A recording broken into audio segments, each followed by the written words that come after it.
Allez, salut à tous et bienvenue sur InfoCatch. Ah, on est parti donc pour mes moments à retenir lors de cet épisode donc de Raw, donc du 14 juillet 2025. Bon, honnêtement, franchement, c'était un épisode de Raw assez rapide.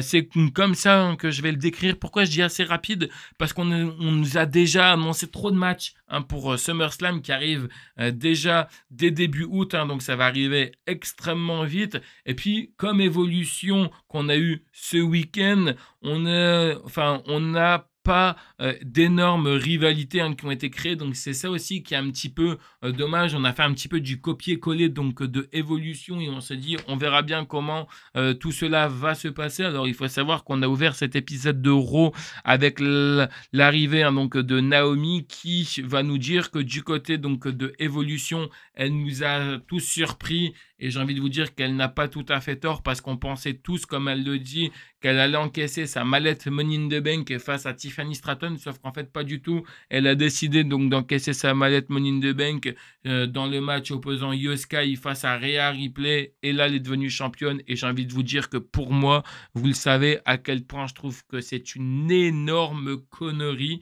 Pourquoi c'est une énorme connerie? C'est tout simple parce que depuis qu'elle a ce nouveau personnage qu'ils essayent de la mettre en heel, elle n'arrive pas honnêtement à se démarquer.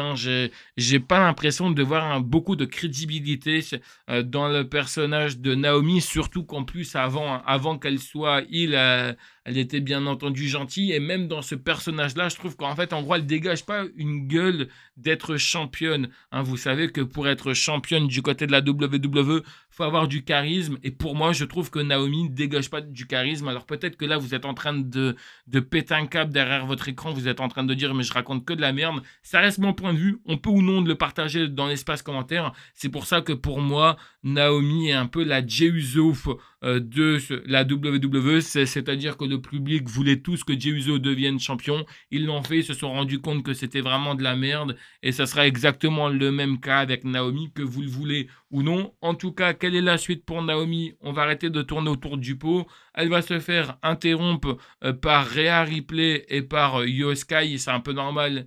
Elle les a niqué leur match. Et en plus, c'était un très très bon match du côté de Evolution, comme je vous l'ai dit donc dans ma review qui est disponible sur la chaîne. Mais c'est Adam Pearce qui va arriver et qui va justement nous dire que on arrive dans une nouvelle ère du côté de la WWE, que le prochain pay-per-view c'est SummerSlam et que pour la première fois dans l'histoire de la WWE, SummerSlam aura lieu sur 2 nuits et pas n'importe où, c'est au MetLife Stadium. Donc du coup, pour faire péter le toit de ce MetLife Stadium, ce qu'il faut faire, c'est nous sortir une carte exceptionnelle. C'est vrai qu'avec ce qu'ils nous ont annoncé, c'est catastrophique, on va pas se mentir.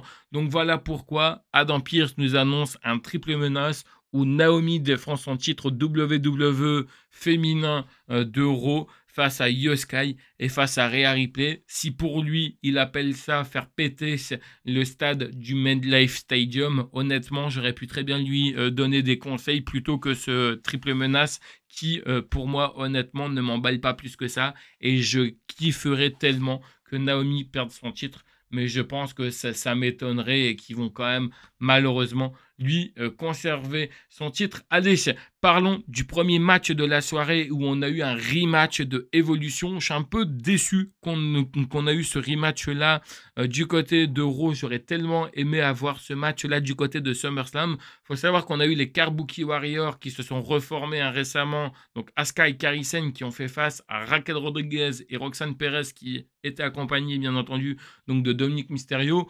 La seule changement de évolution, c'est que les titres tag team n'étaient absolument pas du tout en jeu. On va avoir un très bon match, on va avoir une grosse domination donc des Kabuki Warriors qui à un moment donné vont placer leur finish, mais que l'arbitre ne va pas pouvoir faire le tomber. Pourquoi? Parce qu'on a Dominic Mysterio qui va gâcher tout cela, ça va énerver Asuka qui va s'occuper de Dominic Mysterio, et le fait qu'en gros on a Dominic Mysterio qui permet donc de perturber Asuka et de casser le rythme de la rencontre, ça permettra à Roxanne Perez et à Raquel Rodriguez donc de gagner le match. Pour le moment, la WWE nous a rien annoncé pour elle du côté de SummerSlam. On verra bien ce qu'il se passera. Comme je parle de Dominic Mysterio, on va parler aussi d'un segment qui va y avoir avec lui, alors beaucoup plus tard, donc dans la soirée, mais je vais vous en parler là maintenant. On va voir justement Adam Pearce qui va lui dire « Je te trouve bien en forme pour quelqu'un qui a été inapte à catcher ». Donc on apprend que la semaine prochaine, il a convoqué Dominic Mysterio à faire un IRM. Et si le IRM s'avère positif, c'est-à-dire en gros s'avère qu'il n'y a rien du tout, bah à ce moment-là, il défendra son titre intercontinental face à AJ Styles du côté donc de SummerSlam. Et ce que j'ai bien aimé, c'est que ce segment va se passer en backstage et on verra une fois que ce segment sera terminé que bah, déjà il sera avec les autres membres du Jones Monday. Alors ils vont le rassurer en disant ne t'inquiète pas, il n'y a aucun médecin qui autorisera que ce match n'a lieu et t'autorisera à remonter sur le ring parce que tu es blessé, tu as un arrêt médical, donc l'arrêt médical pour eux sera reprolongé. Et ce que j'ai bien aimé, c'est qu'il y avait AJ Styles juste à côté en train de faire une prière à Dieu pour que ce match a lieu. Alors on sait très bien qu'il y aura ce match du côté de SummerSlam, mais c'est vrai que entre ce segment, je l'ai beaucoup aimé. Donc pareil, on verra bien ce qu'il se passera. Et je suis convaincu qu'on aura un nouveau champion intercontinental dans la personne donc de AJ Styles, hormis s'il y a une grosse surprise. Mais bon, bref, on en reparlera en temps voulu. Là, on est parti pour encore une fois un autre rematch entre Bayley et Lyria Valkyria, donc dans un match au meilleur des 3 manches. C'est-à-dire que la vainqueur de ce match ira affronter Becky Lynch du côté donc de SummerSlam. Alors vous savez à peu près ce que c'est le match au meilleur des 3 manches. Tu fais un tombé et si tu gagnes genre 2-0, bah voilà, tu as gagné. Ou si admettons bah tu gagnes 3-2, tu as gagné. Enfin, il faut avoir un tombé de plus que son adversaire. Donc, ce qui va se passer, c'est qu'on va avoir une grosse domination, bien sûr, donc de Bayley sur Lyria Valkyria. J'étais très surpris, mais très rapidement, Lyria Valkyria qui va revenir et qui va gagner ce match clignement. Il n'y a rien à dire. Et donc, on aura bien, du côté de SummerSlam, un match entre Becky Lynch face à Lyria Valkyria pour le titre intercontinental de Becky Lynch. Donc, pareil, on verra bien ce qu'il se passera par la suite. Et puis bah là on arrive déjà à la présence donc de Gunther qui je le rappelle a envoyé Bill Goldberg à la retraite. En tout cas c'est lui qui nous le dit. Alors il se dit bah voilà, maintenant je vous l'avais promis que j'ai envoyé Bill Goldberg à la retraite, quelle sera la suite pour moi?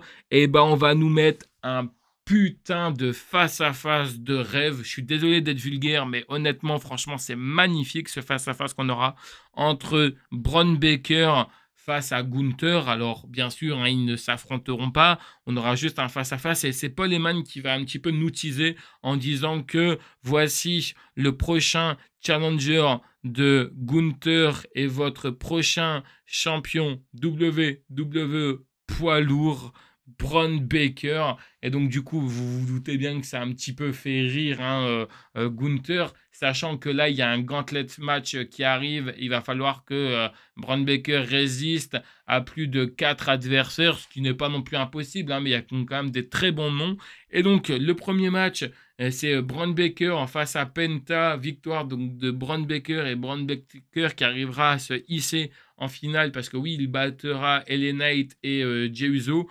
Son dernier adversaire sera Braun Baker contre CM Punk. On va pas se mentir, ce match-là, on rêverait tous de le revoir sur la plus grande scène du monde qui est WrestleMania. Donc on verra bien ce qu'il se passera par la suite, mais en tout cas tout ce que je peux vous dire c'est que ça a été une victoire très difficile de CM Punk. Pourquoi je vous dis une victoire très difficile? Parce qu'il faut savoir que dans ce match, comme il n'y avait aucune disqualification, on a eu Bronson Reed qui est intervenu dans ce match pour éviter que CM Punk ne gagne et pour favoriser Braun Baker. Alors ensuite, très rapidement, une nouvelle fois, on a Jey Uso qui va venir aider CM Punk à ne pas se faire détruire à 2 contre 1. Mais sauf que comme il était un petit peu KO de son match juste avant, il va vraiment pas faire grand chose. Et sorti de nulle part, CM Punk qui revient, qui fait son GTS 1, 2, 3, victoire donc de CM Punk. Donc du coup, du côté de SummerSlam, on aura Gunther face à CM Punk pour le titre WWE poids lourd de Gunther. Donc honnêtement, même ce match aussi, ça franchement, ok, je suis d'accord avec toi, Adam Pearce. Ce match-là, il a vraiment de la gueule. On souhaite tous l'avoir. Alors vous vous doutez bien que cette défaite n'a absolument pas du tout plu ni à Braun Baker, ni à Bronson Reed qui vont s'attaquer une nouvelle fois à Jey Uso et également aussi à CM Punk, alors que les deux étaient complètement KO et que honnêtement on l'attendait du côté donc de Saturday Night Main Event. Il a enfin fait son retour. Alors pas de suspense avec le titre et la miniature de la vidéo, vous savez ce qui s'est passé. On a Roman Reigns qui fait son retour, qui va s'attaquer donc dans un premier temps à Braun Baker, puis à Bronson Reed. Mais pareil, il n'est pas impossible que le match du côté de SummerSlam, ce sera un match tag team. Je vois ce match tag team où d'un côté, on aura Roman Reigns et Jey Uso, et de l'autre, on aura Braun Baker et Bronson Reed. Pour l'instant, ce match n'a pas été annoncé, c'est uniquement qu'une supposition de ma part. Mais voilà un petit peu ce que je vois et ce que je pense. Et je suis d'ailleurs très content de revoir le retour donc de Roman Reigns, que je vous rappelle qu'il a été papa. Voilà un petit peu concernant donc de tout ce qui s'est passé lors de cet épisode d'Euro. Ah oui, il y a aussi quelque chose qui a été très intéressant, c'est que je crois qu'on va également aussi recontinuer dans la rivalité opposant Rusev face à Sheamus. En tout cas, un rematch est reprévu, donc certainement peut-être pour la semaine prochaine. Donc ça aussi, c'est très intéressant. Et le match, comme je vous l'ai annoncé du côté donc de ma preview, opposant Chelsea Green face à Nikki Bella, honnêtement, ça m'a pas énormément plu. Ça a été une victoire donc de Nikki Bella. Enfin bref, ça servait strictement à rien ce match.